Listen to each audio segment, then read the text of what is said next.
Mogambo, the king of India! Hail Mogambo, king of India! Mogambo, ખુશ હુઆ. તો મિત્રો તમે જોઈ શકો છો અમરીશ પુરીનું આ છે મકાન, જે મકાન પાકિસ્તાનમાં આવેલું છે. તમે આ જોઈ શકો છો. અત્યારે હાલ કેવી પોઝિશનમાં આ મકાન પડ્યું છે તમે જોઈ શકો છો. અને જબરજસ્ત અહીંયાથી એક વ્યૂ આવી રહ્યો છે આ હવેલીનો તથા મકાનનો મિત્રો.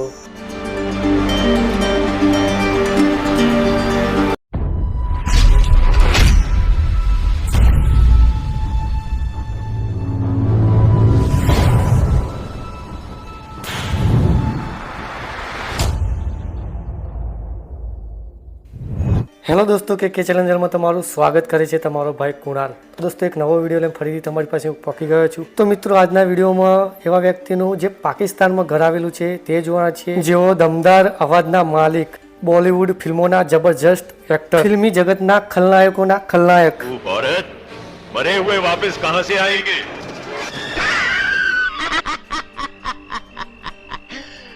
ऊपर वाला रॉन्ग हो सकता है, लेकिन डोंग कभी रॉन्ग नहीं होता. ठाकुर दुर्जन सिंह के क्रोध की ज्वाला देखकर मौत से पहले मर गए क्या? मान गई तुमको. मानना ही पड़ेगा. इसका कलेजे में शेर का कलेजा कौन चढ़ाया? राजा साहब. मोम को फौलाद कौन बनाया? राजा साहब. Bloody fool. हम जो इतना रुपया पानी की तरह आप लोगों पर बहाते हैं, वो इसलिए कि आप हमसे आकर बोल रहे कि हम अपना धंधा बंद कर दें? अरे होगा पावरफुल. हमने बड़े बड़ों के पावर ढीले कर दिए. कमिश्नर, इस इलाके में एक ही आदमी पावरफुल है और वो है शमशेर सिंह, ठाकुर शमशेर सिंह.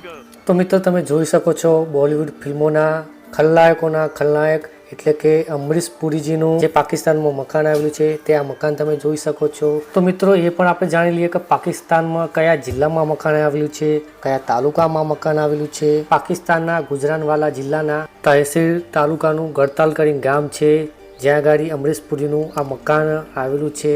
અને અત્યારે હાલ તમે આ મકાનની હાલત જોઈ શકો છો મિત્રો. અમરીશ પુરીનો આ ગામથી અને આ ઘરથી શું નાતો છે તેનો થોડો ઘણો આપણે ઇતિહાસ જાણી લઈએ તો જ વિડીયોમાં મજા આવશે મિત્રો.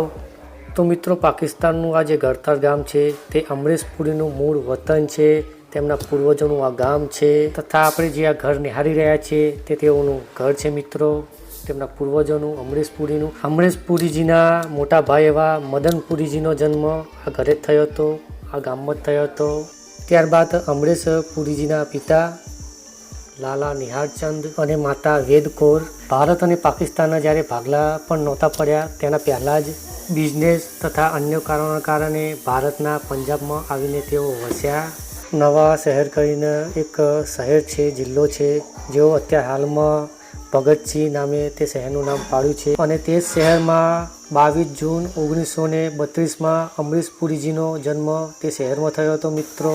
તો મિત્રો આ હતો થોડો ઘણો અમરીશ પુરીજીનો તથા આ ગડતાલ ગામનો ઇતિહાસ. ઠીક છે, તો ત્યારબાદ પછી તો આપણે સૌને ખબર છે કે 1947માં ભારત અને પાકિસ્તાન વચ્ચે એક મોટું યુદ્ધ થયું અને પછી બંને દેશો અલગ પડ્યા. અને આ ઘરમાં જે લોકો રહેતા છે, અમરીશ પુરીજીના કાકા અથવા કોઈ બી ફેમિલી રહેતા છે, તેઓ પલાયન કરી ગયા, ભારતમાં આવી ગયા.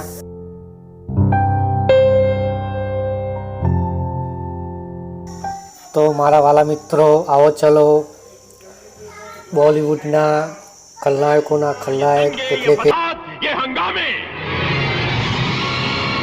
ये सब कुछ अगर इसी तरह चलता रहा तो वो दिन दूर नहीं जब मोगेम्बो का ख्वाब सच्चा हो जाएगा. અમરીશ પુરીજીનું સ્ટેપ બાય સ્ટેપ આપણે મકાન જોઈએ.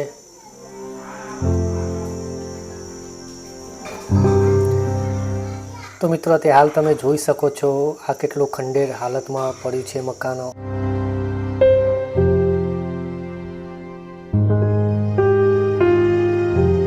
તમે જોઈ શકો છો આ એક હવેલી ટાઈપનું મોટું મકાન હતું.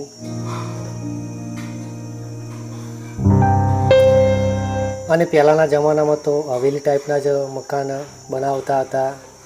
જબરજસ્ત મકાન છે મિત્રો, તમે જોઈ શકો છો.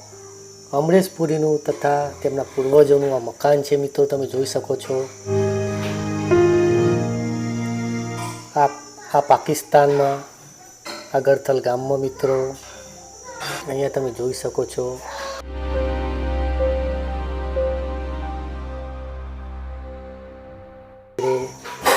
અને જબરજસ્ત અહીંયાથી એક વ્યૂ આવી રહ્યો છે આ હવેલીનો તથા મકાનનો મિત્રો, તમે જોઈ શકો છો.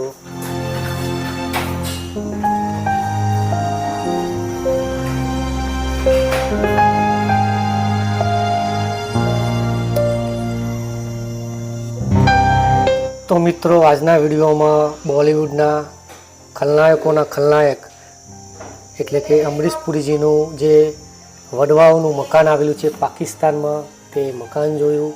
ઠીક છે, તો શું કરીએ, હું વિડીયો એન્ડ કરું છું. અને વિડીયો જો પસંદ આવે થોડોક બી તો વિડીયોને લાઇક કરજો, ચેનલને સબસ્ક્રાઈબ કરજો અને એક સારી કમેન્ટ કરી નાખજો. ઠીક છે, તો ચલો નેક્સ્ટ વિડીયોમાં ફરીથી કોઈ નવા વિડીયો સાથે મળીશું, કોઈ નવા કોન્ટેન્ટ સાથે મળીશું. ત્યાં સુધી બાય, આવજો.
સાઈડમાં જે વિડીયો શો કરતો છે તેને જરૂર નિહાળજો, કારણ કે ગયા વર્ષે જે એરોપ્લેન બ્લાસ્ટ થયું હતું અમદાવાદમાં, દુઃખભરી ઘટના બની હતી, તે સ્થળે હું ગયો હતો. ત્યાંના રહેવાસીઓ એવી વાત કરી હતી કે આપણું કાળજું ધ્રુજી ઉઠે